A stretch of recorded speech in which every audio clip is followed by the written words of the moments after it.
বলুন, সন্তানের উপর যদি কোনো বিপদ আসে গো, এই বিপদের খবর কেউ জানে না, আগে জানে কে? বাবারা, মারে চিনো, মারে কষ্ট দিও না, জান্নাতের চেয়েও দামি হলো তোমার মা, জান্নাতের চেয়েও দামি হলো তোমার আমার মা। রাসূল বলেছে মায়ের পায়ের নিচে জান্নাত, জান্নাতের নিচে মা বলে নাই, মার পায়ের নিচে জান্নাত।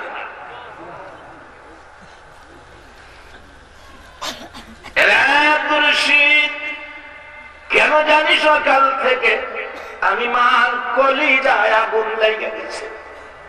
বাবা গো, কেন জানি কান্না থামাইতে পারি না গো বাবা। আব্দুর রশিদ চোখের পানি ঝরঝর করে ছেড়ে দিলেন, ঘরের ভিতরে ঢুকলেন, মার কাছে যাইয়া ডাকে, মা গো, তোমার বুকের আগুনের কারণ আমি আব্দুর রশিদ নবীর দুশমনটাকে দুনিয়ার থেকে বিদায় করে দেওয়ার অপরাধে ব্রিটিশের কোর্ট আমাকে মৃত্যুদণ্ড দিয়েছে। কালকে এমন সময় তোমার আব্দুর রশিদ আর তোমার মা ডাকতে আসবে না, কালকে এমন সময় তোমার আব্দুর রশিদ থাকবে গো মা কবরে। মা গো, এ রাত্রটা থাকবো তোমার পাশে। বিছনা করে দিলেন মা, ডাকতেছে আব্দুর রশিদ, আসো বাবা, ঘুমিয়ে যাও, সারা রাত আমি তোমার মাথার পাশে বসে বসে আমি মা জীবনের শেষ দেখা তোমাকে দেখবো, তুমি ঘুমিয়ে যাও বাবা, ঘুমিয়ে যাও। আব্দুর রশিদ বিছানায় শুয়ে গেলেন, মা পাশে বসে আছেন। একটু পরে বিছানার থেকে উঠে ঘরের দরজার দিকে যাচ্ছে, মাটাই না ধরছে, বাবা ঘুমাও, কোথায় যাও, আমি তোমার মাথায় হাত বোলাইয়া ঘুম পাড়াবো। আবার শুয়ে গেলেন, আবারও একটু পরে দরজার দিকে যাচ্ছেন, মা ডাকতেছেন, আব্দুর রশিদ রে, কালকে মৃত্যু হবে বলে বুঝি ছটফট করছো, তোমার বুঝি ঘুম আসতেছে না? বাবা শুয়ে যাও, তোমার মাথায় হাত বোলাইয়া ঘুম পাড়াবো। আব্দুর রশিদ জবাব দিচ্ছে, মা কালকে মৃত্যু হবে বলে আমি ছটফট করি না গো মা। মা গো, কেন ছটফট করি শুনো, তুমি আমাকে তাই না বিছানায় শোয়াও ঘুমানোর জন্য, আমি তো তোমার পাশে ঘুমানোর জন্য অনুমতি নিয়ে আসছি। মা গো, তোমার ডাকে যখন বিছানায় শুয়ে যাই ঘুমানোর জন্য, মা আমি দরজার দিকে এই জন্য যাই, মা গো আমি দেখি আমি বিছানায় শুয়ে গেলে আমার মদিনার নবী দরজায় দাঁড়ায় আমারে ডাকতে থাকে।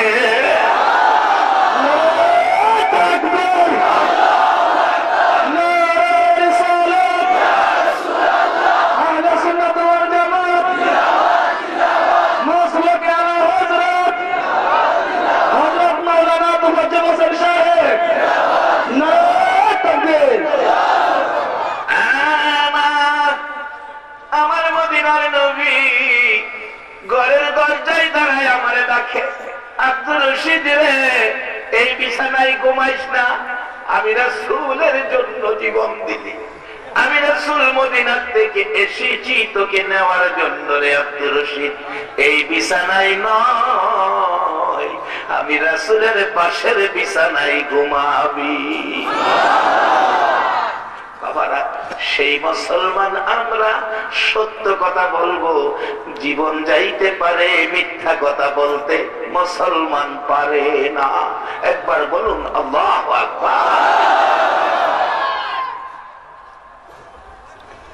তাই বলেছিলাম, সত্যের আওয়াজটা গর্জিয়াস হতে হবে, কারণ মুসলমান সত্য কথা বলবে, এটাই মুসলমানদের আদর্শ। একবার বলুন না আলহামদুলিল্লাহ।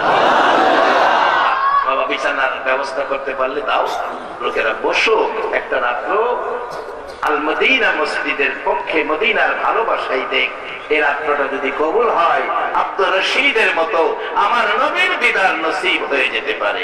মহব্বতে আরো দরুদ শরীফ পড়ুন, আল্লাহুম্মা সাল্লি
अपनी पार अल्लाहुम्मा सल्ली अला सय्यिदिना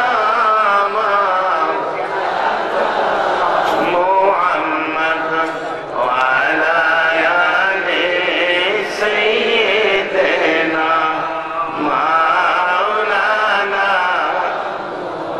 बलगल उला बिजमालिही कशफत तुजा बिजमालिही हसनत जमीओ खिसालिही सल्लु अलैहि।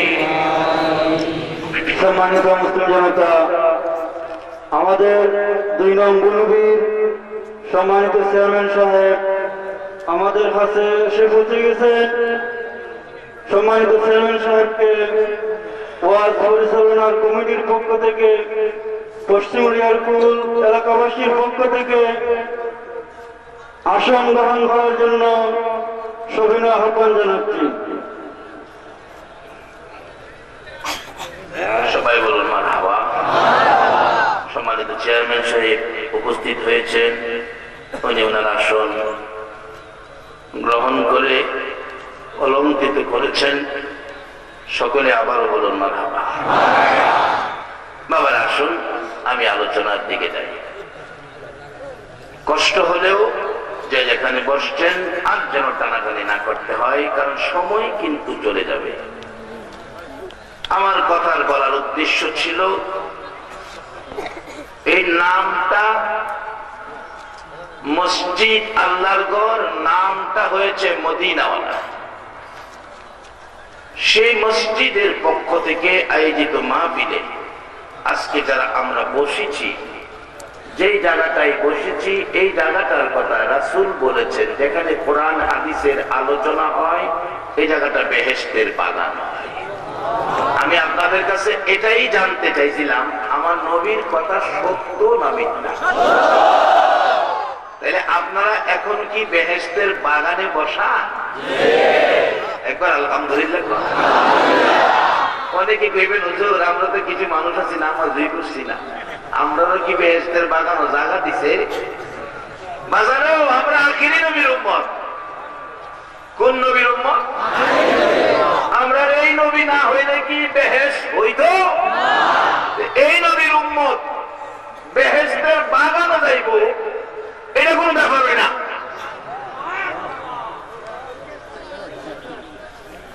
নামাজ এনে নাই, কালিমাটা আছে না? হাদিস শরীফে রাসূল বলেছেন, মান ক্বালা লা ইলাহা ইল্লাল্লাহু ফাদাখালাল জান্নাহ। এই কালিমা যারা পড়েছে তারা বেহেশতে প্রবেশ করবে। আপনি এই বেহেশতের বাগান রাসূল বলেছে তালাশ করে দেখেন, একজন মানুষও নামাজ ছাড়া থাকতে পারে কিন্তু কালিমা ছাড়া নাই। ঠিক কিনা? কালিমা ছাড়া নাই। তাইলে আবারও বলুন, রাসূল বলেছেন এটা বেহেশতের বাগান। তাহলে আমরা যারা এই মাহফিলে বসেছি এখন আমরা কোথায় বসে আছি? কবির হুজুর এত সহজে বেহেশতের বাগানে গেলাম। বাগানো এই সহজে বেহেশতের বাগান আখিরি নবীর উম্মতে পায়, অন্য নবীর উম্মতে পায় না। শুধু বেহেশতের বাগান না তো, আমরা আদম আলাইহিস সালাম থেকে শুরু করে ঈসা আলাইহিস সালাম পর্যন্ত সকল নবী রাসূলের জীবনী এবং উম্মতের জীবনী খুলুন। কোন নবী এবং কোন নবীর উম্মতের জন্য বেহেশতের দরজা খোলা থাকে না। আলেম ওলামারা আছেন, প্রিন্সিপাল সাহেব আছেন। কোন নবীর উম্মতের জন্য বেহেশতের দরজা খোলা থাকে না। আমরা যারা আখিরি নবীর উম্মত, প্রত্যেক বৎসরের মধ্যে একটা মাস বেহেশতের দরজা পুরা মাস। আচ্ছা বলতে পারবেন এই মাসটা কোনটা? একবার বলুন আল্লাহু আকবার। এই ওয়াজটা কি সত্য না মিথ্যা? আপনাদের জন্য বলবেন হুজুর কই কি আমরা আজকে অনেকে নামাজও পড়ছি না, বেহেশতের বাগানে জায়গা দিল, আবার কোন নবীর উম্মতের জন্য বেহেশতের দরজা খুলে না। আমরা লাগিয়া এক মাস বেহেশতের দরজা খুলে রাখে, তা তো আমরা ভাগ্যটা তো ভালো দেখা যায়। কি কন ভাগ্যটা কি? শুধু এক মাস বেহেশতের দরজা খোলা থাকে এটা শেষ না। আমার নবী মেরাজের সফরে চতুর্থ আকাশে ইদ্রিস নবীর সাথে দেখা। ইদ্রিস আলাইহিস সালামকে নবী প্রশ্ন করেছিলেন, ইদ্রিস তুমি তো সশরীরে বেহেশতে গেছো, বেহেশতের নাজ নিয়ামত খাইছো, হুরবালা দেখছো, কত কিছু দেখছো, কত কিছু খাইছো, কেমন খাইছো, কেমন দেখছো, কত দেখি। ইদ্রিস আলাইহিস সালাম কয়, ইয়া রাসূলুল্লাহ, কইছেন ঠিক আছে, আমি বেহেশতে বারিন্দাত বইয়া পানি খাইছি, আমি পানির লেগে আইছিলাম। এটা কারণ আছে, পানির লেগে কেন গেছে, লম্বা ঘটনা আমি ছোট করে বলছি, আলোচনার সামনে অনেক। পানি খেয়েছি, বেহেশতের ভিতরে যাইবার লেগে দরজায় ধাক্কা দিছি, দরজা খুলেন, দরজা খুলেন। বেহেশতের ভিতর থেকে কে কে, আমি বললাম আমি আল্লাহর নবী ইদ্রিস। ইদ্রিস আলাইহিস সালাম দরজা খুলেন, বেহেশতের ভিতর থেকে আমার কয় উপরে তাকান, উপরে তাকান। আমি উপরে তাকাইছি, উপরে তাকায় দেখি বড় বড় অক্ষরে সুন্দর করে লেখা রাখছে, লেখা রাখছে। অনেক সময় দেখেন আপনার যেগুলি seating service, Moulvibazar to Dhaka, Sreemangal east office দেয়, টিকিট দেয় না বাসের, বাস বাস টিকিট দেয়। কিন্তু এই যে এই মৌলভীবাজারতে এক ভদ্রলোক ধনী মানুষ, একবারে জামা কাপড় হাই ফাই, এরকম হাই ফাই জামা কাপড় পইরা এই সিটে যাইছে, তার পাশের সিটে পড়ছে এই শ্রীমঙ্গলের এক ভদ্রলোক। উনি আবার একটু দুর্বল গরিব মানুষ, জামা কাপড় তেমন একটা সুবিধা না। উনি সিরিয়ালে ওনার পাশে বইছে, কিন্তু ওই ভদ্রলোকের পছন্দ হইতেছে না এই লোকটা। অন সিট নাম্বার টাকা তো একই, তো উড়াইয়া দিতেও পারে না। অবশেষে একটু যন্ত্রণা শুরু করছে, কি সিগারেট ধরাইয়া দোয়াডারে আপনার মুখটা বাঁকা কেরায় এই ভদ্রলোকের দিকে মারাইছে। এই ভদ্রলোক বলছে, ভাইজান আমি সিগারেট খাই না, আমার দিকে দোয়াটা দিয়ে না, আমার কষ্ট হয়। আবার মারছে, জানালা খোলা আছে বাহিরে মারেন, আমার দিকে মারেন কেন? সিগারেট খাই না, আমার কষ্ট হয়। এই ভদ্রলোক কথা বলবেন না। এটা দেখেন বাসের সাইডে লেখা আছে, আপনার অভিযোগ ড্রাইভারকে বলেন, আপনার অভিযোগ ড্রাইভারকে বলেন। এখন এই কথা কইতে কইতে তো প্যাসেঞ্জার শ্রীমঙ্গল থেকে লইয়া গাড়ি তো টানুই মারছে, পুরা স্পিডে গাড়ি। অপরক হইয়া প্যাসেঞ্জার ড্রাইভারের পাশে গিয়ে ডাকছে, ড্রাইভার সাহেব, ড্রাইভার সাহেব, ড্রাইভার সাহেব, ড্রাইভার সাহেব কোকিছে, আমার একটা অভিযোগ। কয়া কথা বলবেন না, আমার অভিযোগ, কনা কথা বলবেন না। আরে বাবা আমার অভিযোগ শুনবেন না, ও অভিযোগ শুনবো মিয়া, দেখেন সামনে তাকান, সামনে তাকান। সামনে দেখছি লেখা রাখছে, চলন্ত অবস্থায় ড্রাইভারের সাথে কথা বলা নিষেধ। বেচারা আর বিচার খাইল না, এনেই বইল। এই বেচারাও দাওয়াইয়া উড়াই তাল। ইদ্রিস আলাইহিস সালাম বলেন, ইয়া রাসূলুল্লাহ আমি ধাক্কাইলাম, ভিতর থেকে উপরে তাকান। হুজুর উপরে তাকায়া দেখি লেখা, আখিরি নবী উম্মত নিয়ে না আসা পর্যন্ত কারো জন্য জান্নাতের দরজা খোলা হবে না। হুজুর ইদ্রিস নবী না হইয়া আখিরি নবীর উম্মত হইয়া যদি যাইতাম গো নবী, তাহলে বুঝি জান্নাতের দরজা খুইলা দিত।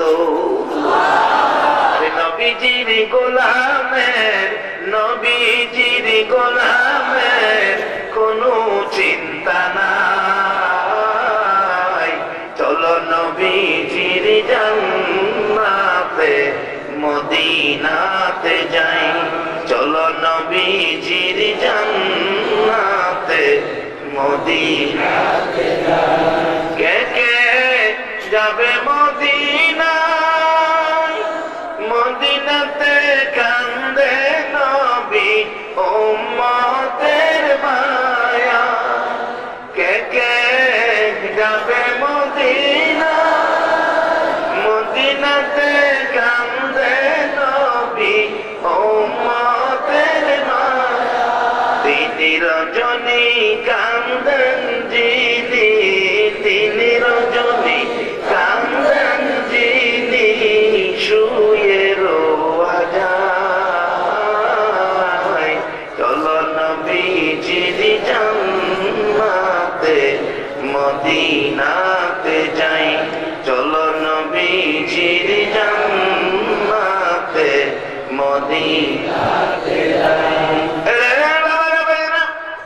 এই নবীর উম্মত উম্মতের জন্য জান্নাতের বাগান হলো কোরআন হাদিসের মাহফিল। কোন নবীর উম্মতের জন্য জান্নাতের দরজা খোলা থাকে না, আখিরি নবীর উম্মতের জন্য একটা মাস জান্নাতের দরজা খোলা। কোন দলের আলেম অস্বীকার করার ক্ষমতা নাই। কোন নবীর উম্মতের জন্য জান্নাতের দরজা খোলা থাকে না, শুধু আপনাদের মতো আখিরি নবীর উম্মতের জন্য রমজান মাসটা জান্নাতের দরজা খোলা থাকে। শুধু জান্নাতের দরজাই খোলা নয়, আমার নবী উম্মত নিয়ে না যাওয়া পর্যন্ত কোন নবী রাসূলের জন্য জান্নাতের দরজা খোলা হবে না। আজকে সেই নবীর উম্মত করে যারা আজকে বাংলার জমিনে ৩,৫০০ মাইল দূরে ৬,০০০ কিলোমিটার ৬,০০০ কিলোমিটার দূরে ৩,৫০০ মাইল দূরে ৩,৫০০ মাইল দূরে ১৪০০ বছর পরে আমার নবীরে দেখার সুযোগ হলো না গো। মক্কার লোকেরা নবী দেখাও কালিমাওয়ালা হইতে পারল না গো। আমার নবীরে না দেখে ১৪৫০ বছর পরে সেই নবীর কালিমা পরে মুসলমান হইয়া আজকে যারা বসে আছেন গো, আপনাদের জন্য আমার নবী ফুলসিরাতের ঘাটে বসে থাকবে।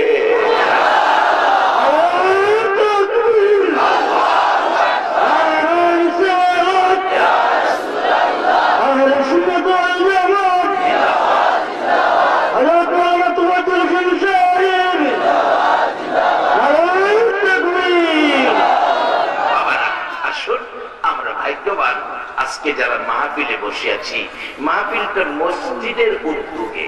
বলুন মসজিদ কার ঘর? আবার বলুন। এবার নন আগে আল্লাহরে চিনি। এত বড় আকাশটা খুঁটিবিহীন, কে ঝুলাইয়া রাখলেন? এমন কোন শক্তি পৃথিবীতে আছে খুঁটিবিহীন এমন একটা আকাশ ঝুলাইয়া রাখতো? আমরা তো বিল্ডিং করলে কত খুঁটি, কত রড, সিমেন্ট, পাথরের কণা, ইটের কণা, তারপর আবার ২-৪-৫ বছর পর পর রং করতে হয়। এই যে আকাশটা বানাইছে একবার, কোনদিন বাংলাদেশে আইসা ফেরেশতারা কইছে আকাশ রং করার টেন্ডার হইব?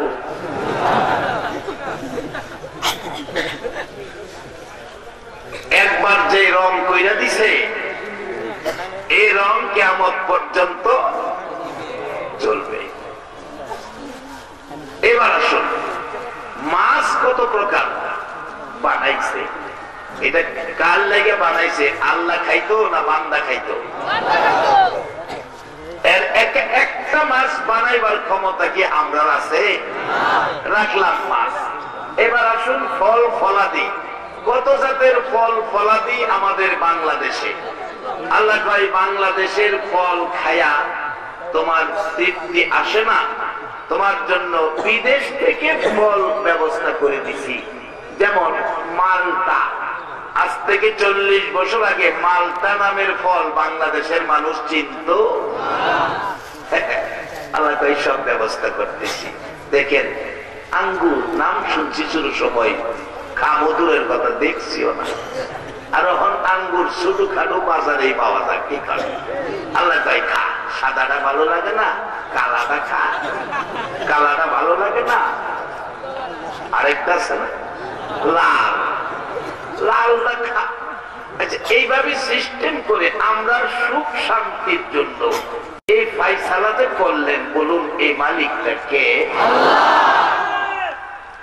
এই মালিকটারে চিনা আমরা দরকার আছে নেই? কবি বলেছেন আল্লাহর কথা, যখন তোমার কেউ ছিল না তখন ছিলাম আমি। এই কথা কে বলতেছে? আল্লাহ। আল্লাহর কথাটা কবি প্রকাশ করতেছে, যখন তোমার কেউ ছিল না তখন ছিলাম আমি, যখন তোমার সব হইয়াছে পর হয়েছি আমি। যেদিন আমার কেউ ছিল না সেদিন ছিল মালিক আল্লাহ। বলুন আমরা যখন মার পেটে ছিলাম খাবার দাবারের জন্য চাকরি নকরি ব্যবসা বাণিজ্য গৃহস্থী কোন চেষ্টা করুন লাগছে? বলুন, এদিন আমরা মালিক কে আছেন? মার পেট থেকে দুনিয়াতে আইসা দুনিয়ার খাবার, শ্রীমঙ্গলের হোটেলের খাবার, মৌলভীবাজারের হোটেলের খাবার আমার পক্ষে সম্ভব হবে না বিদায় আপনার আমার মার স্তরে একেবারে বিশুদ্ধ খাবারের ব্যবস্থা করে দিয়েছিল কে? কেমন খাবার? কোন বাচ্চা অসুস্থ হলে ডাক্তারের কাছে নিয়ে ডাক্তার বলেন বাচ্চাকে কি খাওয়ান? কইলে একটু যেন খাওয়াই, মাই বয় খাওয়াই। ডাক্তার বলেন না না না, এগুলি খাওয়াবেন না, বাচ্চাকে মায়ের দুধ খাওয়াবেন, কারণ বাচ্চার জন্য মায়ের দুধের বিকল্প নাই। আমার আল্লাহ বলেন পৃথিবীর মানুষ চিনলে না মানে শুন ডাক্তার কি কয়, এমন বাজেট আমি দিয়েছি রে বান্দা যার বিকল্প পৃথিবীতে নাই। পৃথিবীতে নাই এমন জিনিসটা যিনি দিলেন, বলুন এই মালিকটাকে। এই মালিককে খুশি করা বলুন আমাদের দরকার আছে কিনা? বাবারা, এই মালিক খুশি করবেন কিভাবে? আসুন বাস্তবে যাই, বাস্তবে যাই। মালিক খুশি করতে গেলে থাকতে হবে আমার নবীর প্রেম, নবীর ভালোবাসা, তাহলে মালিক খুশি করা সহজ। আরো থাকতে হবে আমাদের মধ্যে দান খয়রাত, তাহলে মালিক খুশি হবে। যার বাস্তব খাতুনে জান্নাত ফাতেমাতুজ জাহরার জীবনী খুলুন। মা ফাতেমার ঘরে 3 দিন হলো গো চুলায় আগুন জ্বলে না। 3 দিন হলো মা ফাতেমার চুলায় আগুন জ্বলে না। হাসাইন হুসাইন ছোট বাচ্চা গলা কাটা মুরগির মতো লাফাইয়া লাফাইছে। মা ফাতেমা 3 দিন হলো চুলায় আগুন জ্বলে না। এদিকে আসছে মেহমান, এদিকে আসছে বাড়িতে মেহমান। মেহমানদারি করাও তো সুন্নাতে রাসূল, মেহমানদারি করা তো সুন্নাতে রাসূল। ডাকতেছে খাতুনে জান্নাত ফাতেমাতুজ জাহরা তার স্বামীকে লক্ষ্য করে, স্বামী গো, ও স্বামী, হযরত আলী শেরে খোদা এদিকে আসো। আমার ওড়নাটা, ফাতেমা বলছেন আমার ওড়নাটা বাজারে বিক্রি করে, ওড়নাটা বাজারে বিক্রি করে বাজার করে নিয়ে আসো, কারণ বাড়িতে মেহমান, মেহমানদারি করা সুন্নাত। আমার বাবা বলেছে মেহমানদারি করা সুন্নাত, মেহমানদারি করব। হযরত আলী রাদিয়াল্লাহু তাআলা জীবনী বাজারে গেলেন, লম্বা ঘটনা ছোট করে বলছি। বিক্রি করবেন ফাতেমার ওড়না, দাম কত? দাম কত? 6 দিরহাম। আমাদের টাকা বুঝাই 6 টাকা। 6 টাকা বিক্রি করে বাজার করবেন। এমন সময় এক ভিক্ষুক এসে হাত বাড়াইলেন, আলী, আলী রে, আল্লাহর রাস্তে আমাকে কিছু দে, আমার চুলায় আগুন জ্বলে না রে আলী, আমাকে কিছু দে। হযরত আলী বলেন আল্লাহর রাস্তে যদি কেউ হাত বাড়ায় এ হাত খালি দেওয়া যায় না, কিন্তু আমার যে বাড়িতে মেহমান কি করব? কিতাবে শুনেছি রাসূল বলেছে কেউ যদি আল্লাহর রাস্তে হাত বাড়াইলে এ হাতে যদি 1 দেয়, 1-এর বিনিময় আমার আল্লাহ তাকে 10 দিবেন, 1-এর বিনিময় তাকে 10 দিবেন। আমার কাছে আছে 6 টাকা, 6 টাকা ওড়না বিক্রি করেছি, তাহলে আল্লাহর ওয়াদা হলো 1-এর বিনিময় 10 দিবেন। আর আল্লাহর মালিক, আল্লাহর হুকুম, আল্লাহর বিধান মাইনা হযরত আলী 6 টাকা ভিক্ষুককে দান করে দিছে। ওখানে হাত খালি, বাড়ির মেহমান। আমরা হইলে ভিক্ষুক কিলে না, সুযোগ সময় হাসনা। 3 দিন চুলায় আগুন জ্বলে না, বাড়িতে মেহমান। ফাতেমার ওড়না বিক্রি করছি, বাজার করুন, তুই এইসব আমার কাছে হাত পাতি। কিন্তু তারা জানে আমার আল্লাহর কথা সত্য না মিথ্যা। মাগো মেয়ে লোকেরা, তোমাদের দিকটা গুরুত্ব বেশি। হযরত রাবিয়া বসরির জীবনী, ওনার 3 দিন পেটে খাবার নাই, বহু কষ্ট করে 2টা রুটি জোগাড় করলেন। এক পাগলা এসে ডাকছে, মাগো ঘরে কে আছো? আমি তো 7 দিন যাবত খাই না। রাবিয়া কয় আমি খাই না 3 দিন, পাগলা খায় না 7 দিন। আর যা করছে খোদা 7 দিনের ক্ষুধার্ত তাকেই দিয়া দেয় 2 রুটি দিয়া কয় আল্লাহ তুমি না কইছো একটা দিলে 10টা দিবা, আমি রাবিয়া 2টা দিছি হিসাবে আমি 20টা পায়া। একবার আল্লাহু আকবার বলুন। আমরা তো 10 টাকা দিতে চাই না, 10 টাকাও যদি দেই ভিক্ষুকের 3টা ধমক মারি কামাই করে রাখছি তোরার লেগে সারাদিন আজকা টাকা দিতে দিতে করে বিরক্ত হয়ে গেছি। আরে কার টাকা দিবেন? আল্লাহ আপনারে দিছে কেড়ে দিতেছেন। আল্লাহ যদি না দিত দিতেন করতে। যদি আল্লাহ আপনারে ভিক্ষুকের মতো বানাইতো তাহলে বুঝবে না ভিক্ষা করলে কি মন লাগে। ভিক্ষুক আইলে নিজের প্রশ্ন করেন তুই যদি ভিক্ষুক হইতে তাহলে কেমন লাগতো? আমি দেখছি বাস স্ট্যান্ডে একটা ভিক্ষুক, এটা একটা পাও সমস্যা, খুশি মনে হাসি দিয়া দোকানদারের কাছে হাত পাতে আমার আল্লাহর রাস্তায় দিবেন, যদি কই মাফ করো মনটা কষ্ট করে দরজার থেকে ফিরে আসে। বাবা ভিক্ষুকের হাত কোনদিন খালি দিয়েন না। যদি না পারেন টাকা না থাকে তাকে একটা কথা দিয়া হইলেও সান্ত্বনা দিয়েন, বাবা তোমাকে দেওয়া দরকার ছিল আমার কাছে নাই, অন্যদিন তোমাকে দেব। তাহলে কথা দিয়া হইলেও সান্ত্বনা দিবেন, আল্লাহ খুশি হবে। অবশেষে রাবিয়া কয় 2টা দিছি, তোমার ওয়াদা সত্য, আমারে 20টা দিবা। খাইলাম এলে 2টা এখন পাবো 20টা। মহিলার একই ইমান কত মজবুত। রাবিয়ার জীবনী বৈশা রয়েছে 20টা পাইব। কিছুক্ষণ পর পার্শ্ববর্তী বাড়ির বড় লোক, এই বাড়ির মহিলা 20 রুটি বানাইয়া কাজের মেয়ে দিয়া পাঠাইছে। রাবিয়া বলে খায় না 3 দিন হয়েছে, এই 20টা রুটি দিয়াও 2-3 দিন খাইতে পারবো। রুটি দিয়ে আইতেছে কাজের মেয়ে, একটা 2টা রুটি 20টা রুটি খাইব। এই চিন্তা করে কাজের মেয়ে 2টা রুটি এই কোমরের মধ্যে গুঞ্জা দিয়ে রাখছে, দিয়ে 18টা নিয়ে দিছে। আপনি বলে 3 দিন ধরে খাই না, আমরা খালাম মা আপনারা রুটি দিছে। রাবিয়া কয় রাখ গঞ্জা লই, আল্লাহর কথা সত্য, এটা আমারে দিছে না অন্য কারো দিছে বুঝা লই। আমি 2টা দান করছি, আল্লাহ কইছে 1 দিলে 10 দিব, হিসাবে আমি 20টা বানা দেখে লই। কয়টা রুটি? গলে 1 2 3 4 19 19 তো নয় 18টা। এই মেয়ে রুটি দিয়ে 18টা। আল্লাহ তো কইছে একটা দিলে 10টা দিব, তাইলে 2টা দিছি, কয়টা? কয়টা পাইবো? আল্লাহর কথা সত্য না মিথ্যা? একবার আল্লাহু আকবার বলো।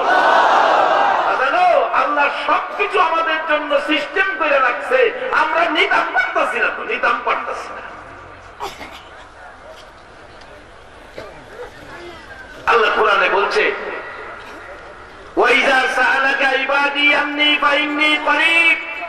নবী গো আপনি বলে দেন আমার বান্দারা আমারে তালাশ করে আমার কথা জিগায়, আমি তো তাদের নিকটে আছি, শুধু নিকটে থাকি না, আমি জিগাই উজিবু দাওয়াতা দাঈ ইযা দান। তোমাদের কোনো দাবি দাওয়া চাওয়া পাওয়া আমার কাছে আছে কিনা? যদি থাকে আল্লাহ কি কয় ফালিয়াস্তাজিবু লি ওয়া লিয়ুমিনু বি লাআল্লাহুম ইয়ারশুদুন, আমি তোমাদের সব দাবি দাওয়া পরিশোধ করে দিব। আপনাদের সাথে কইতেছে আমরা সব দাবি দাওয়া পরিশোধ করবো। রাবিয়া কয় মানি না। এই বেডি এই তোর রুটি তুই রয়ে যা, আমার হইলে 20টা হইলে আমার ওটা 18টা হইতো না। আমার আল্লাহর কথা মিথ্যা না, আল্লাহর কথা সত্য। এবার বাড়িতে বাইরে গিয়ে গানে পাওয়া রে বাবা বেডির এত বড় ফেট 20 রুটি লাগে, 2 রুটি বাইরে কিনা আবার এই রুটির ভিতরে ঢুকাইছে। দুহাই এখন নেন এত রুটি ওই লাগে 20 রুটি খাউন লাগে, 18টা হয় না তো মাগো 18টা খাইবার লাগে না। আমার আল্লাহর কথা যে সত্য, একদিনে যে আল্লাহ 10 দেয় এটা প্রমাণের জন্য কইছি। 20টা আমি খাইতাম না, আমি আল্লাহর কথা সত্য প্রমাণ করার জন্য। এবার গনেন, এবার গনতেছে 15 16 17 18 19 20। এবার ঠিক আছে। রাবিয়া তো তোমার মতো নয় একজন মহিলা গোমা, তবে রাবিয়ার চরিত্রে ভেজাল ছিল না, আমরার মধ্যে ভেজাল। রাবিয়া বেপর্দা চলতো না, আমরা বেপর্দা। রাবিয়া স্বামীকে কষ্ট দিত না, মিথ্যা কথা বলতো না, কিন্তু আমরা মিথ্যা কথা কই। মহিলারা স্বামীর সাথে বেয়াদবি করে, আর করতোই না কেন? স্বামী চাকরি করে 2য় গ্রেডে, স্ত্রী চাকরি করে নাম্বার 1 গ্রেডে। বাড়ি থেকে স্ত্রী স্বামীরে পায় রান্না বাড়া হয়েছে, রান্না বাড়া হয়েছে মানে রান্না বাড়া কি আমি করুম না তুমি করবা? আমি করুম কি লিগা? কই আমি করুম কি লিগা? আমি ডিউটির থেকে আইছি, মহিলাদের দায়িত্ব রান্না বাড়া। তুমি যেমন ডিউটির তাইছো আমিও তো ডিউটির তাইছি।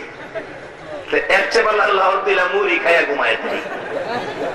আচ্ছা, এর মধ্যে স্বামী স্ত্রীর মহব্বত সুখ হইল না দুঃখ হইল?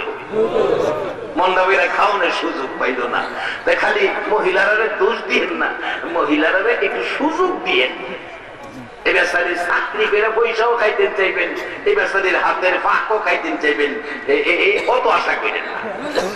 যারা চাকরি ফিরাইয়ে এরা রান্না বাড়া করবো কেমনে, এরা কত কষ্টই। তবে এই তুলনায় আমরা বাংলাদেশ ভালো আছি। পৃথিবীর বিভিন্ন দেশে যাইয়া দেখেন, আমরা বাংলাদেশের মতো এত আরামে নাই। আপনাদের এলাকার মানুষ লন্ডন থাকে, আছে না লন্ডনে? কিন্তু আমরা তো একজনে কামাই করে 10 জনে পয়সা খায়। কিন্তু লন্ডন গিয়া দেখেন, কাম না করলে ভাত নাই। ঠিক নিও কামও ডিউটি 8 ঘন্টা না, কয় ঘন্টা ডিউটি করুন লাগে? 12 ঘন্টা।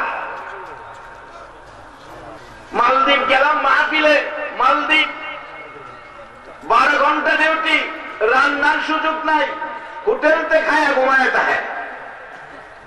মালয়েশিয়া গেলাম মাহফিলে, 12 ঘন্টা ডিউটি, রান্না করার সুযোগ নাই, হোটেলতে খায়া ঘুমায় থাকে। কোন কোন ফ্যামিলি আছে স্বামীর সাথে স্ত্রীর দেখা হয় না, স্ত্রীর সাথে স্বামীর দেখা হয় না ছুটির দিন ছাড়া।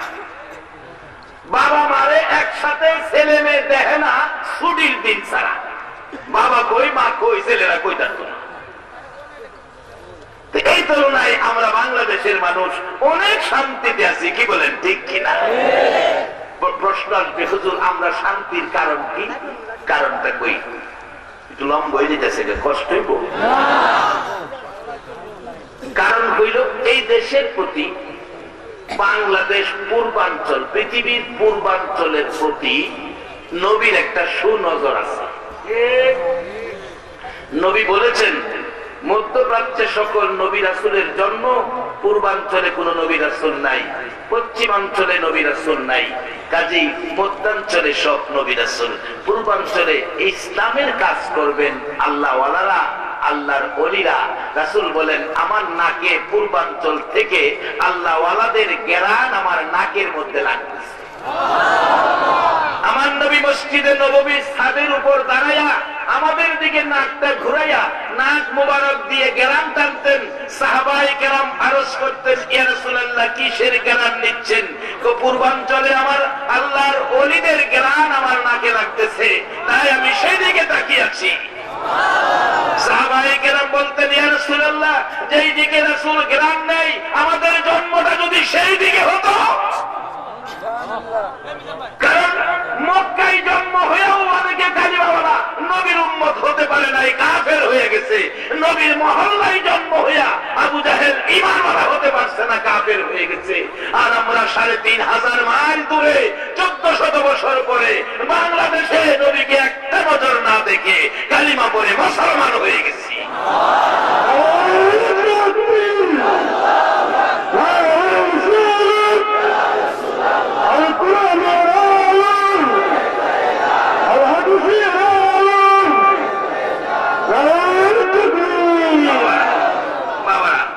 পাবো আমরা, বাজেট আমরা একটা দিলে 10টা, এটা আল্লাহর ওয়াদা। আমরা আখিরি নবীর উম্মত, অন্য নবীর উম্মত আবার একটা দিলে 10টা পায় না। আবার কোন কোন জায়গায় এই নবীর উম্মতের জন্য কোরআন শরীফে ঘোষণা দিয়ে রাখছে, বেগইরে হিসাব, বেগইরে হিসাব। হিসাব কিতাব নাই, এই নবীর উম্মতের দেন হিসাব ছাড়া, বেগইরে হিসাব। বেগইরে হিসাব বুঝেন তো? হিসাব ছাড়া আছে। বলবেন হুজুর আমরা এইভাবে দেয় কেড়ে, এটার কারণটা আমি পাইছি। কারণ আমরা নবীর পরে আর নবী আছে? কোরআনে বলছে নাই, ওয়ালাকির রাসূলুল্লাহি ওয়া খাতামান নবী। নবী হাদিসে বলেছে, আনা খাতামুন নবী লা নবিয়্যা বাদি। নবীর পরে যখন নবী নাই, তাইলে এই নবীর উম্মতের পরে আর কোন উম্মত নাই। আমরা হইলাম শেষ, শেষ, শেষ। আমরা দেশ যেটা করে শেষ সন্তান হয় এটা কয় শেষ কাটাইলা, দুলি দ্বারা আমাদের এলাকার ভাষা, আঞ্চলিক ভাষা। আপনাদের সিলেটে কি কয়? যেটা করে শেষ, এটা শেষ দ্বারা, মানে দুলি দ্বারই, মানে এটা সর্বশেষ আর নাই। এটা পেলাম যন্ত্রণা মা বাবারে বেশি করে, ঠিক দেও। আবার আদরের বেলা পেলাম এটাই বেশি ভাই। আরে আমরা গুনাহগার হইতে পারি, যন্ত্রণা বেশি দিতারি, কিন্তু আদরের বেলা পেলাম আমরাই বেশি ভাই। কিভাবে? আমরা যে শেষ। দেখবেন বাবা এই আঙ্গুলদের হাতে জিগায়, চাচা এইটা খুব কইও না, এটা আমার শেষ কাটাইলা না, সত্তানরে ভুলতারি, এটারে ভুলতারি না। আমার নবী বলেন, উম্মতের রে, আমি তো আমার উম্মতের বলতে পারি না, কিন্তু যারা নবীর যুগে ছিল তারাও উম্মত। আজকে যারা বসে আছেন আপনারাও উম্মত। আপনাদের কথা নবী 1400 বছর আগে কি বলেছেন সাহাবায়ে কেরামদের জীবনীর মধ্যে আসছে। সাহাবীরা বলেন, ইয়া রাসূলুল্লাহ, আমরা আপনার সাহাবী, ভাগ্য কত ভালো, নসিব কত ভালো। আমার নবী প্রশ্ন করেন, সাহাবীরা ঠিকই বলেছো, তবে একটা প্রশ্ন তোমাদের কাছে। কি প্রশ্ন? তোমরা কি আমার বন্ধুদেরকে দেখছো? বন্ধুদেরকে দেখছো? সাহাবীরা বলেন, হুজুর আপনার বন্ধু তো আমরা। রাসূল বলেন, তোমরা আমার বন্ধু না রে, তোমরা আমার সাহাবা। সাহাবা শব্দের অর্থ হলো সঙ্গী, সঙ্গী। তোমরা আমার সঙ্গী, বন্ধু নয়। বলো বন্ধুদেরকে দেখছো কিনা? হুজুর আমরা যখন বন্ধু না, তাহলে আপনার বন্ধু কারা? আল্লাহ আর আল্লাহর রাসূল ভালো জানে, আমরা জানি না। আমার নবী চোখের পানি গুলো গাল বেবে ছেড়ে দিছে। রে সাহাবীরা শুনো, আমার বন্ধু কারা রে? আজ থেকে 1400 বছর পর 3500 মাইল দূরে রে, আমার কথা শোনার জন্য আমার পাগল উম্মত গুলো একটা দিন আমারে দেখার সুযোগ হলো না, সাহাবীদের সাথেও দেখা পেল না। তারপরেও রাতের গভীরে ঘন্টার পর ঘন্টা বসে থাকবে। আমি নবীর দুঃখের কথাগুলো শুনলে রে জর্জর করে চোখের পানি ছেড়ে দিবে। কেউ কেউ ও আহ করবে, ঘন্টার পর ঘন্টা বসে থাকবে। সাহাবীরা বলেন, হুজুর বলেন কি? 3500 বছর পর, 3500 মাইল দূরে, 1450 বছর পরে আপনার কথা শোনার জন্য বসে থাকবে, অথচ আপনাকে দেখে নাই। আমার নবী বলেন, সাহাবীরা রে শুনে রাখো, তারাই হবে রে আমি রাসূলের বন্ধু। মক্কায় জন্ম হইয়া নবীর বন্ধু হতে পারলো না, বাংলায় জন্ম হইয়া নবীর বন্ধু হয়েছেন। এর চেয়ে বড় কপালওয়ালা মানুষ আর কেউ হতে পারে না। বাবারা আসুন, এই বন্ধুত্ব কিভাবে আমরা ধরে রাখবো? অল্প সময় আমি মূল কথাগুলো সামনে নিয়ে আসতেছি। তার আগে যা বলেছিলাম